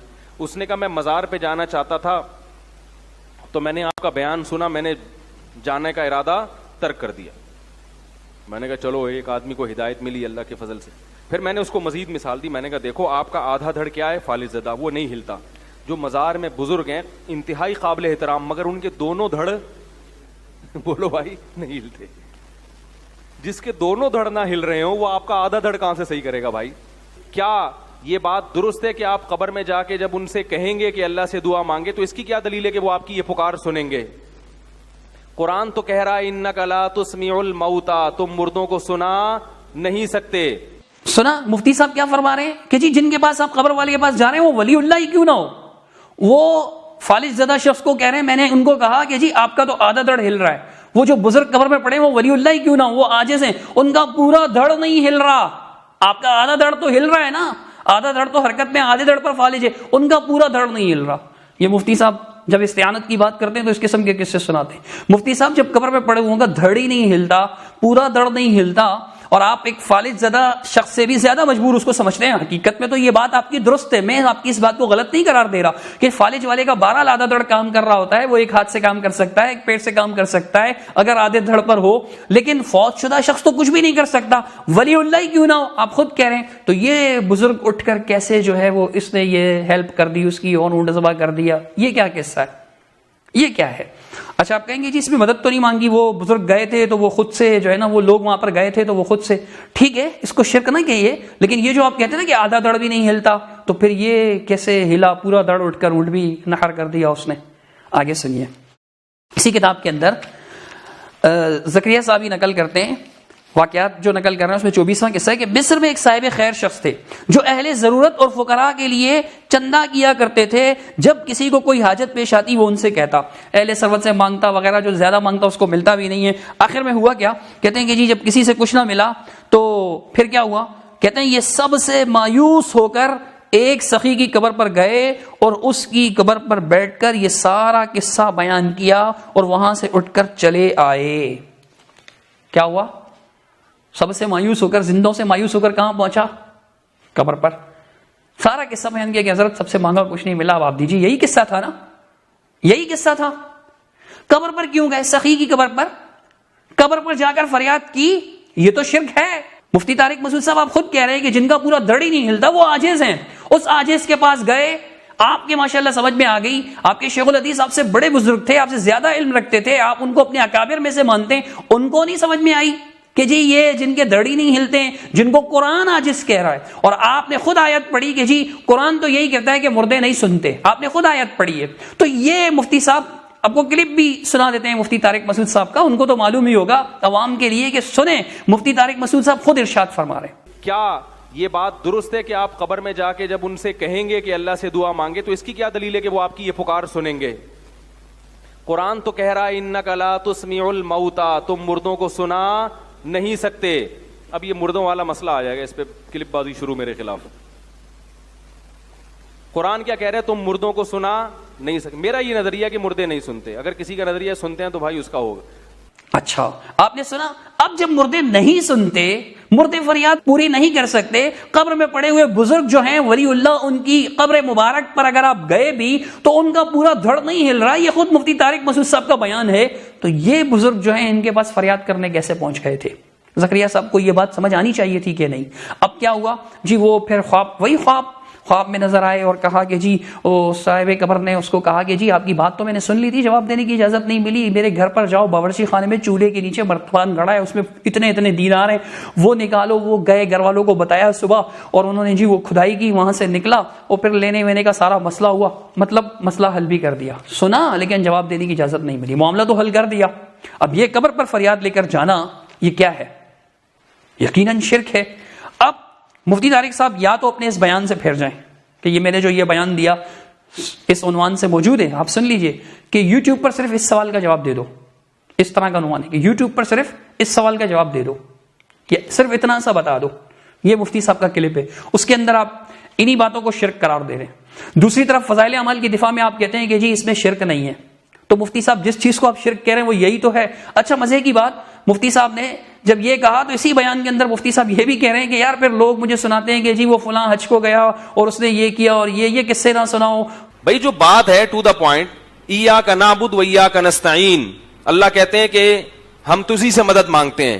اللہ نے ہمیں کہا نا، تو نبی سے مدد مانگنا اگر جائز ہے تو پھر اس آیت کا مطلب کیا ہے؟ بس یہ بتا دیں آپ یوٹیوب پہ. ہمیں نہیں آ رہی بات میرے خیال. کوئی بھی کمنٹس کرے میرے خلاف 100 دفعہ کریں، میں کوئی فرشتہ نہیں ہوں، لیکن اس میں یہ کہیں کہ مولوی صاحب نے یہ جو کہا ہے کہ ہم صرف اللہ سے مدد طلب کرتے ہیں، یعنی نہ نبی سے، نہ ولی سے، نہ فرشتے سے، تو یہ ہم اس کا یہ مطلب ہے. اتنا بتا دیں تو میں دیکھ لوں گا. بھائی یہ بات ہوگی نہیں. اور دائیں بائیں ایران توران فلان دامت برکاتم نے لکھا، فلاں ایک دفعہ حج پہ گئے تھے انہوں نے کہہ دیا، فلاں نے یہ کر دیا، وہ پتہ نہیں کیا ایک ملغوبہ بنا کے نہ ہم سے پھر پڑھا جاتا ہے اور نہ ایسے کمنٹس وہ آڈیو ایسی سنی جاتی ہے. ہم سے اتنا ٹائم تھوڑی ہے. تو سنائیں گے نا لوگ آپ کو کہ جس کو آپ شرک قرار دے رہے ہیں وہ آپ کے بزرگوں کی کتابوں میں موجود ہے. پھر آپ کم از کم اتنا تو نہ کہیں. آپ یہ کہیں کہ جی مجھے اس سے اختلاف ہے، میں اس کو شرکی سمجھتا ہوں. پھر دفاع تو نہ کریں نا تبلیغی جماعت والوں کو خوش کرنے کے لیے. یہ تو نہ کہیں کہ اس میں شرک نہیں ہے. تبلیغی بزرگوں سے ضد چھڑوائیں، ان سے کہیں کہ جی اس کتاب کی اصلاح کی ضرورت ہے، اس میں واقعی شرک ہے. کیونکہ جس بات کو آپ شرک کہہ رہے ہیں وہ اس کے اندر پائی جاتی ہے، جس بات کو آپ کے اکابر شرک کہہ رہے ہیں وہ اس کے اندر پائی جاتی ہے. ان سے کہیں. اور صرف فضائل اعمال والا معاملہ نہیں ہے. دوسری طرف دیکھ لیجئے، ایک مثال عرض کروں گا اور پھر انشاءاللہ بات ختم کروں گا. کئی مثالیں موجود ہیں، صرف ایک اور شخص کی مثال دوں گا، تھانوی صاحب کی. تھانوی صاحب کے بارے میں طارق مسعود صاحب نے کیا فرمایا کہ جنہوں نے ان کو نہیں پڑھا اس کو کچھ بھی نہیں پتا. اب یہ تھانوی صاحب ہیں، یہ اپنی کتاب کے اندر باقاعدہ ایسی باتیں نقل کرتے ہیں کہ صاحب قبر سے فریاد کی مثال ملتی ہے. تو تھانوی صاحب کی ایک کتاب ہے امداد المشتاق الی اشرف الاخلاق. اس کے اندر انہوں نے اپنے پیر اور بزرگ حاجی امداد اللہ مہاجر مکی صاحب ان کے ملفوظات نقل کیے ہیں. تو ایک قصہ روایت یا ملفوظ نمبر 290 کہتے ہیں میں راوی ملفوظات، یہ احمد حسن پنجابی صاحب سنبل کانپوری کی روایت ہے، بڑے عالم تھے ان کے. یہ کہتے ہیں تو کہتے ہیں کہ حضرت کی خدمت میں غذائے روح کا وہ سبق جو حضرت شاہ نور محمد صاحب کی شان میں ہے سنا رہا تھا. غذائے روح کلیات امدادیہ کے اندر ان کے ایک کتابچے یا رسالے کا نام ہے جس میں ایک نظم ہے. وہ نظم تو خود ایک مصیبت ہے. کسی دن سناؤں گا مفتی طارق مسعود صاحب کو، خاص طور پہ ان کی خدمت میں جن امور کو شرک قرار دیتے ہیں. آپ کے بزرگوں کی کتابوں میں وہ موجود ہے. پھر کہتے ہیں کہ جی ہمارے اکابر کی کتابوں کی باتوں کو اٹھا کر اس پہ شرک و کفر کے فتوے لگاتے ہیں نا، وہ کرامت ہے. یہ کون سی کرامت ہے؟ قبروں پہ جا کے فریاد کر رہے ہیں، یہ کرامت ہے یا شرک ہے؟ آپ خود اس کو شرک قرار دے رہے کہ نہیں جی وہ آج سے قبروں پر جانے کی ضرورت ہی نہیں ہے، مت جاؤ وہاں پر. اور کہتے ہیں کہ جی ایک بندہ وہ کہہ رہے ہیں کہ جی میں جانے والا تھا لیکن میں نہیں گیا. تو مفتی صاحب کہتے ہیں کہ میں نے کہا چلو یار شکر ایک بندے کو تو ہدایت ملی. ایک فالج زدہ آدمی کا فون آیا میرے پاس، آدھا دھڑ اس کا کیا ہے فالج. اس نے کہا میں مزار پہ جانا چاہتا تھا تو میں نے آپ کا بیان سنا، میں نے جانے کا ارادہ ترک کر دیا. میں نے کہا چلو ایک آدمی کو ہدایت ملی اللہ کے فضل سے. ہدایت ملی کا مطلب وہ گمراہ تھا. تو یہ گمراہی آپ کی کتابوں میں کیا کر رہی ہے مفتی صاحب؟ کیا یہ قابل اصلاح نہیں ہے؟ میں یہ نہیں کہتا کہ آپ ان کو کافر و مشرک کہیں، ان پہ فتوے لگائیں، لیکن اتنا تو کہنا کہ یہ غلط ہے، قرآن و حدیث کے خلاف ہے، شرک ہے، واقعی اس کے اندر شرک ہے. دفاع نہ کریں. سنیے قصہ. کہتے ہیں کہ کہا کہ غذائے روح کا وہ سبق جو حضرت شاہ نور محمد صاحب کی شان میں سنا رہا تھا جب عصر مزار شریف کا ذکر آیا کہ مزار کا بھی کوئی اثر ہوتا ہے یا نہیں، اس بات کا ذکر آیا، اس کا بیان آیا. تو فرمایا کس نے؟ امداد اللہ مہاجر مکی صاحب نے. کیا فرمایا کہ میرے حضرت کا ایک جولاہا مرید تھا. بھائی جولاہا کپڑے بننے والے کو کہا کرتے ہیں اردو میں, کپڑے بنتے ہیں جو کھٹی وغیرہ پہ کپڑے بناتے ہیں ان کو جولاہا کہتے تھے. بعد انتقال حضرت کے مزار شریف پر عرض کی, بعد انتقال حضرت کے مزار شریف پر نور محمد جنجانوی صاحب کے مزار پر گئے اور وہاں عرض کی. کیا عرض کی؟ حضرت میں بہت پریشان ہوں اور روٹیوں کا محتاج ہوں. یہ وہ عمل ہے جس کو گنگوئی صاحب نے شرک کا, تھانوی صاحب نے شرک کا, حسین وہاں بچرا والے جو پیر و مرشد تھے سرفراز خان صفدر صاحب کے انہوں نے شرک کا, سرفراز خان صفدر صاحب نے شرک کا, خود مفتی طارق مسعود صاحب نے شرک کا. قبر والے سے جا کے فریاد کرنا, وہ یہ فریاد ہے, کہتے ہیں کہ حضرت میں بہت پریشان ہوں اور روٹیوں کا محتاج ہوں, کچھ دستگیری فرمائیے, کچھ دستگیری فرمائیے. دستگیری کیا ہوتا ہے کہ میرا ہاتھ تھام لی, دستگیری یعنی میرا ہاتھ پکڑ لیجئے, دستگیری ہاتھ پکڑنا, ٹھیک ہے. پیر جیلانی کو کہتے ہیں دوسرے والے, اور یہ ان سے دستگیری چاہ رہے ہیں. حکم ہوا کہ تم کو ہمارے مزار سے 2 آنے یا آدھ آنا روز ملا کرے گا. کیا حکم ہوا؟ کون حکم دے رہے ہیں؟ بینک والا کوئی ٹکسال تھی جہاں آنے کے سکے چھپتے تھے, بنتے تھے؟ نہیں جی, مزار شریف سے حکم ہوا کہ ہمارے مزار سے 2 آنے آدھ آنا روز ملا کرے گا. ایک مرتبہ میں زیارت مزار کو گیا, وہ شخص بھی حاضر تھا. امداد اللہ مہاجر مکی تصدیق کر رہے ہیں کہ وہ شخص, میں گیا تو وہ بھی حاضر تھا, اس نے کل کیفیت بیان کی, مجھے سارا قصہ سنایا. اس کے بعد کہا مجھے ہر روز وظیفہ مقررہ پائیں قبر سے ملا کرتا ہے, یعنی قبر کے پاؤں کی جانب سے ملا کرتا ہے.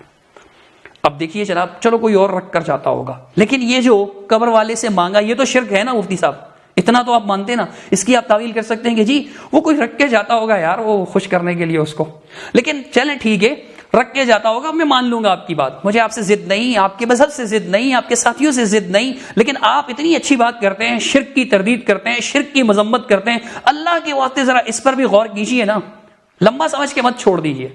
جب بات تفصیل میں جائیں گے تو لمبی ہو ہی جائے گی, مثالیں آپ بھی دیتے ہیں, دلائل بھی دیتے ہیں, تو اس پر ذرا غور کیجیے گا مفتی طارق مسعود صاحب, اللہ کی رضا کے لیے, کہ قبر پر جا کر فریاد کرنا شرک نہیں ہے نا. تو یہ آپ کے اشرف علی تھانوی صاحب نے نقل کیا ہے. اب آپ کہتے ہیں کہ جی وہ ہمارے اکابر کی کتابوں سے کرامت کے واقعے اٹھا کر جو ہے نا وہ جناب فتوے لگا دیتے ہیں. اچھا پھر جب آپ ہم سے باقاعدہ یہ مطالبہ کرتے ہیں کہ جی آپ جو ہے وہ پہلے بھی کتابوں میں لکھی ہوئی ہے, ہمارے حضرت نے جو ہے وہ کتابوں سے نقل کی ہوئی ہے, ان پر فتوے نہیں لگاتے, ان پر فتوے نہیں لگاتے, کیوں نہیں لگاتے؟ وہ کتابیں عربی پہ, پھر عربی میں فتوے لگانے پڑیں گے, اور جب عربی میں لگائیں گے نا تو پھر یہ سعودیہ میں رہ نہیں سکیں گے. وہ کیا کہیں گے؟ جی آپ ہمارے باباؤں کو کب سے برا بلا کہنے لگے. اور اس قسم کے واقعات علامہ ابن تیمیہ, ابن قیم اور بڑے بڑے بزرگوں نے ماضی میں لکھے ہیں, ان کے خلاف کوئی کلپ بولو بھائی نہیں بنتا, کوئی کلپ نہیں بنتا, کیونکہ وہ واقعات عربی میں ہیں اور ان کے خلاف رد بھی عربی میں ہوگا, اور عرب پکڑ لیں گے فوراً, بولیں گے ہمارے باباؤں کو تم نے کب سے برا بلا کہنا شروع کر دیا بھائی. تو یہ تماشا ہو رہا ہے, اس لیے ان چکروں میں نہ پڑیں. مفتی طارق صاحب اتنی سادگی اچھی نہیں ہوتی. ماں اپنے مطالعہ میں اضافہ کیجئے, معلومات میں اضافہ کیجئے. 1-2 نہیں, کئی کتابیں فضائل اعمال اور تبلیغی جماعت کے خلاف عربی زبان میں چھپ چکی ہیں, عرب لوگ لکھ چکے ہیں, اور یہاں عام شائع ہوتی ہیں. چلیے اور نہیں تو دیوبندیہ تو معلوم ہوگی نا آپ کو, سید طالب الرحمان شاہ صاحب کی, وہ کیا ہے, اسی قسم کی باتیں ساری انہوں نے نقل کی ہوئی ہیں, وہ عربی میں ہی لکھی ہوئی ہے. مفتی صاحب یہ نہ کہیے کہ عربی میں یہ لوگ بات نہیں کرتے ہیں, جی یہ چھوڑو تماشا ہو رہا ہے. عوام کو کیا کہتے ہیں اپنی باری میں؟ چھوڑو تماشا ہو رہا ہے. ایسے تو وہ لوگ جن کو آپ کہتے ہیں کہ جی مزاروں پہ مت مانگو, وہ یہ پیش کرتے ہیں, وہ یہ پیش کر کے کہیں گے کہ جی یہ چھوڑو تماشا کر رہے ہیں مفتی طارق مسعود صاحب. معذرت کے ساتھ میں نہیں کہہ رہا, وہ کہہ سکتے ہیں کہ جی یہ تو تماشا کر رہا ہے. آپ جیسے ہمیں کہتے ہیں نا کہ یہ تو تماشا ہو رہا ہے جی, تو مفتی صاحب یہ تماشا پھر وہ دوسرے آپ کا تماشا قرار دیں گے کہ یہ تو آپ تماشا کر رہے ہیں, شرک شرک کہہ کر. آپ کے بزرگ تو یہ قبروں سے فریاد وغیرہ سارا نقل کرتے ہیں, اور جب انہوں نے کیا تو جی اس کو وہاں سے سکے بھی ملنے لگے. ایک نہیں اور بھی واقعات ہیں, ایک اور سن لیجیے تھانوی صاحب کی زبانی. ملفوظ نمبر 305 کہتے ہیں, فرمایا مطلب امداد اللہ مہاجر مکی صاحب نے فرمایا, ایک دفعہ میں صحرا میں پھر رہا تھا, صحرا میں ریگستان میں, ایک جھاڑی میں کچھ آثار آدمی کے معلوم ہوئے. آدمی نظر جھاڑی میں کوئی آدمی, غور کرنے سے معلوم ہوا کہ وہی مجذوب صاحب ہیں جو مجھے دیکھ کر بیٹھ گئے, میں بھی بیٹھ گیا. مجھ توجہ جذب کی دینا شروع کی, یعنی میرے اندر اپنی مجذوبیت منتقل کرنے لگے. یہ ایک الگ داستان ہے کہ بھائی یہ کیا ہوتا ہے کہ ایک دوسرے کو جو ہے وہ بلوٹوتھ کے ذریعے جیسے چیزیں ہم فارورڈ کرتے ہیں یا واٹس ایپ کے ذریعے سے, تو یہ جو ہے اس طرح سے اپنی جذب کی کیفیات اس کے اندر منتقل کرنے لگے. تو کہتے ہیں کیا ہوا, جب مجھے آثار جذب معلوم ہونے لگے, مطلب مجھے میں بھی مجذوب بن جاؤں گا, تو کیا ہوا, میں نے حضرت پیر و مرشد کا تصور کیا. کس کا تصور کیا؟ پیر و مرشد کا، اللہ سے مدد نہیں مانگی. کیوں؟ مفتی طارق مسعود صاحب اس کو کیا کہیں گے آپ؟ کہتے ہیں پھر کیا ہوا کہ اسی وقت حضرت میرے اور ان کے درمیان حائل ہو گئے، اسی وقت حائل ہو گئے. مجذوب صاحب تبسم فرمانے لگے، میں نے عرض کیا کہ میں تمہاری طرح مجھ کو دیوانگی پسند نہیں ہے، مجھ کو تمہاری طرح دیوانگی پسند نہیں ہے. ایک اور سن لیجئے پھر بات ختم کرتے ہیں. 341 نمبر کا ملفوظ ہے. کہتے ہیں فرمایا وہی امداد اللہ مہاجر مکی نے کہ ہمارے ایک یار نے شکایت کی کہ اب تو روتے روتے میری پسلیاں پھٹنے لگی ہیں، یعنی اللہ کے خوف سے یا محبت میں، غم میں، اللہ کے خوف سے یا فکر آخرت میں روتے روتے کیا ہوا ہے؟ پسلیاں پھٹنے لگی ہیں، اس کا علاج کیجیے. جب وہ ان کی حالت بدل گئی پھر شاکی ہوئے، کہا میری وہی حالت عنایت کیجیے. ہم نے کہا پھر وہ ہڈیاں پسلیاں ٹوٹنے لگیں گی. کہا بلا جو مزہ اس گریا و زاری میں تھا دوسری چیز میں نہیں. اب عرض کرنے کا مقصد یہ ہے کہ یہ پھر آگے لکھا ہوا ہے کہ جی یہ واقعہ حضرت رشید احمد صاحب کا ہے. اب رشید احمد صاحب اپنی جو کیفیات ہیں، مثلا اللہ کا خوف طاری ہونا، اس سے رونا یا اللہ کی محبت میں رونا، یہ کیفیات کیا ہیں؟ یہ جو کیفیات انسان پر طاری ہوتی ہیں کہ انسان اللہ کے خوف سے، ڈر سے، قیامت کے ڈر سے، آخرت کے ڈر سے رونے لگتا ہے، یہ کیفیات کیا ہیں؟ یہ کسی انسان کے اختیار میں ہے؟ مفتی طارق مسعود صاحب تو رشید احمد گنگوئی صاحب جو آپ کے فقیہ الامت تھے، بقول تھانوی صاحب کے راوی، تھانوی صاحب کے معتبر ہیں، تھانوی صاحب نے کتاب میں جمع کی ہے، تو وہ راوی کی بات نقل کر کے حاجی امداد اللہ مہاجر مکی صاحب کی بات نقل کر رہے ہیں کہ جی انہوں نے کیا کہا گنگوئی صاحب نے کہ میری کیفیت مجھے واپس کیجیے. اب یہ کیفیت مانگنا، یعنی رقت کی کیفیت، گریا وساری کی کیفیت، تو یہ کیفیت غیر اللہ سے مانگ رہے ہیں، بھلے ہی وہ زندہ ہیں لیکن یہ اسباب میں تو نہیں ہے نا، یہ ماتحت الاسباب میں آتا ہے. یہ پانی تو نہیں تھا جو ان سے مانگ رہے تھے، روٹی تو نہیں تھی، کھانا تو نہیں تھا، پیسے تو نہیں تھے، یہ کیفیت تھی، باطنی کیفیت تھی. یہ باطنی کیفیت پیر و مرشد کیسے عطا کر سکتے ہیں؟ ان سے کیوں مانگ رہے تھے؟ اور بھی کئی واقعات ہیں. لہٰذا یہ نہ کہیے کہ جی ہمارے بزرگوں کی کتابوں پر یہ کر رہے ہیں اور یہ سب تماشا، اس چکر میں نہ پڑو، فلاں کو مت سنو، توصیف کو مت سنو، فلاں کو مت سنو، فلاں کو مت سنو. یہ ساری فضول باتیں ہیں، تماشا وماشا نہیں ہے، دین کا مسئلہ ہے، شرک کا معاملہ ہے. آپ خود بیان کرتے ہیں تو کہتے ہیں کہ جی لوگ مجھے کہتے ہیں یہ موضوع بیان نہ کرو، تو میں کہتا ہوں جب توحید ہی بیان نہ کرے تو پھر کیا فائدہ اس منبر کا؟ آپ بیان کریں تو فتنہ نہیں ہے، دوسرے بیان کریں تو ان کو فتنہ کہہ دیجئے، ان پر جو ہے وہ توڑ کا الزام لگا دیجئے کہ جی یہ امت میں توڑ پیدا کر رہے ہیں، یہ فتنہ پیدا کر رہے ہیں، کیونکہ آپ کے بزرگوں کی غلطیاں بیان کر رہے ہیں. اور جب آپ کی باری آئے تو پھر آپ شرک کے فتوے بھی لگائیں اور کہیں کہ جی امت کا ایک بہت بڑا طبقہ شرک میں مبتلا ہو چکا ہے.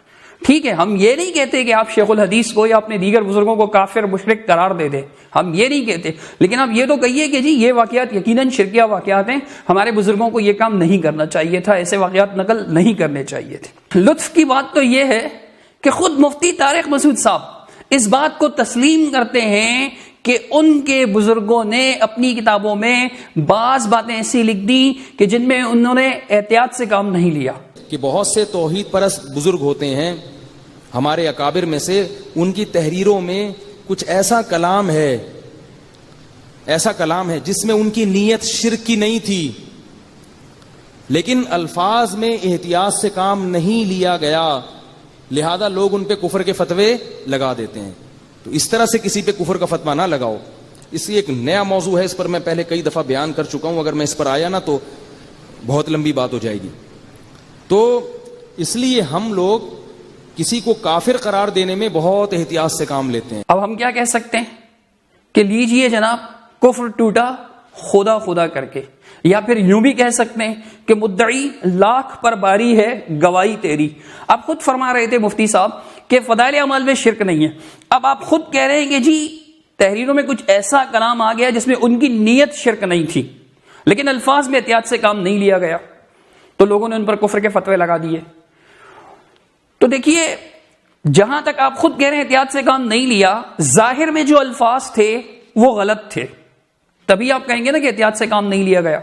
تو ہمیں کس چیز کا حکم دیا گیا ہے؟ احادیث صحیحہ سے کیا ثابت ہوتا ہے؟ رسول اللہ صلی اللہ تعالی علیہ وسلم ظاہر پر فیصلہ فرماتے تھے. اسی لیے اہل اسلام کے ہاں یہ قاعدہ مشہور ہے کہ نحن نحکم بالظاہر واللہ یتولی السرائر، کہ ہم ظاہر پر فیصلہ کرتے ہیں، سرائر کو اللہ تعالیٰ پر چھوڑ دیتے ہیں. نیت نیت کیا ہے؟ آپ ماشاءاللہ مفتی ہیں، فتاوی شامی میں پڑھ چکے ہوں گے، لکھا ہوا ہے کہ النیت عمل القلب، نیت قلب کا عمل ہے، دل کا عمل ہے، دل کا عمل نظر نہیں آتا، ظاہر عبارت ظاہر ہے جو انہوں نے لکھا، قصے کہانیاں وہ ظاہر میں جو انہوں نے لکھا، ظاہر پر فیصلہ ہوتا ہے۔ صحیح بخاری شریف روایت نمبر 2641، سیدنا عمر فاروق رضی اللہ تعالیٰ عنہ نے ارشاد فرمایا کہ ان اناسا کانوا یؤخذون بالوحی فی عہد رسول اللہ صلی اللہ علیہ وسلم، رسول اللہ صلی اللہ علیہ وسلم کے دور اقدس میں، عہد میں، مبارک زمانے میں لوگوں کا مواخذہ، لوگوں کی پکڑ کس طرح سے ہوتی تھی؟ وحی کے ذریعے سے،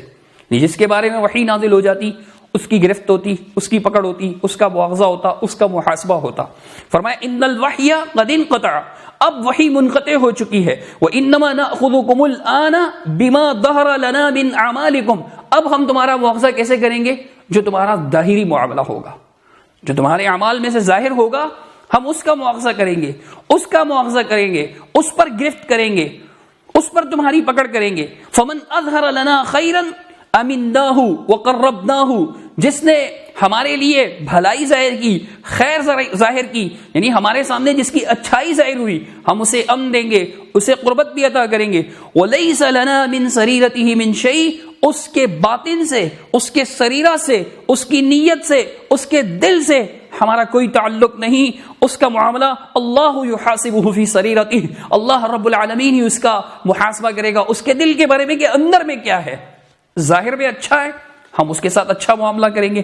فرمایا ومن اظہر لنا سوءا، اور جس نے ہمارے سامنے کوئی برائی کی، یعنی ظاہر طور پہ وہ برائی کر رہا ہے، تو فرمایا لم نأمنہ ولم نصدقہ، نہ ہم اسے امن دیں گے اور نہ ہم اس کی تصدیق کریں گے۔ وَإِن قَالَ، اگرچہ کوئی یہ کہے کہ ان سریرتہ حسنہ، اس کا باطن بڑا اچھا ہے، نہیں، باطن کا ہمیں علم نہیں۔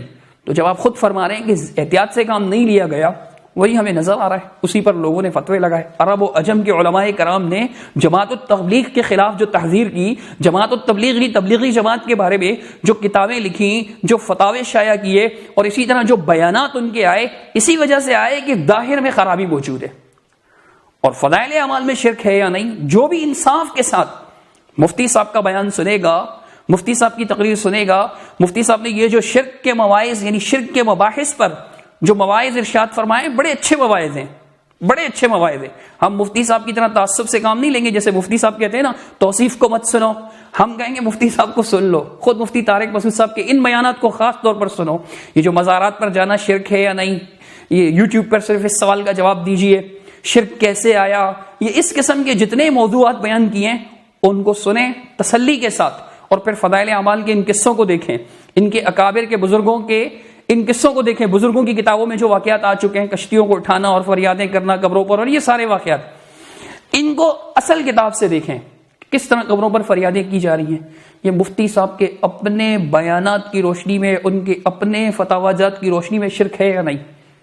پھر بھی مفتی صاحب کا یہ کہنا کہ فضائل اعمال میں شرک نہیں، نرا تحسب ہے۔ مفتی صاحب جب آپ سمجھتے ہیں کہ یہ شرک ہے تو آپ کو چاہیے کہ اپنے بزرگوں کے ساتھ مل کر تبلیغی جماعت کے بزرگوں کو سمجھائیں، ان کی ضد چھڑائیں کہ یہ دنیا اس پر اعتراض کر رہی ہے، ایسا تو نہیں ہے کہ صرف اجمی، پاکستانی، ہندی علماء انکار کر رہے ہیں، عرب کے علماء بھی انکار کر رہے ہیں، تو ضد چھوڑیے۔ کوئی وحی تو نہیں نازل ہو گئی اللہ کی طرف سے کہ جی تبلیغی جماعت کی تبلیغ فضائل اعمال یعنی زکریا کندھلوی صاحب کی کتب پر ہی ہوگی، اس کے علاوہ نہیں ہو سکتی۔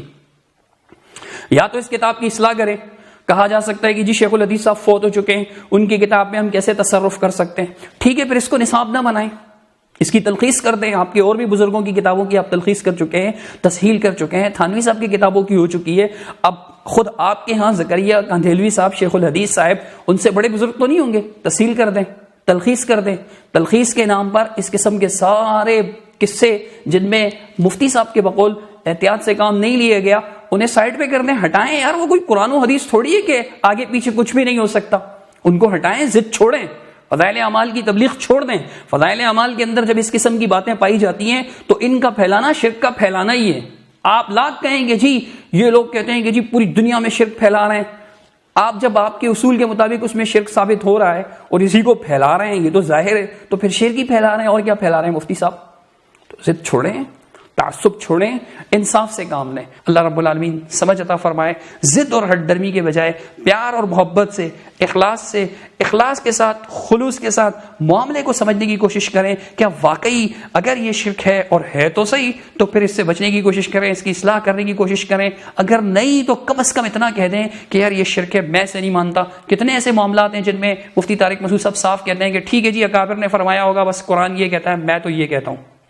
اس معاملے میں بھی آپ اگر انصاف سے کام لیں، تبلیغی جماعت کی حمایت حاصل کرنے کے چکر میں نہ ہو، تو پھر آپ یہ کہے بغیر نہیں رہیں گے کہ یار فضائل اعمال کی اصلاح کی ضرورت ہے، وگرنہ بھائی اس کا دفاع مشکل ہے. آپ کا جو مخصوص طرز تکلم ہے اس میں پھر آپ کو یہ کہنا ہی پڑے گا. اللہ تعالیٰ مجھے، آپ کو، ہم سب کو حق بیان کر لے، حق پر قائم رہنے کی توفیق عطا فرمائے. اقول قولی ھذا استغفر اللہ لی ولکم ولسائر المسلمین اجمعین برحمتک یا ارحم الراحمین.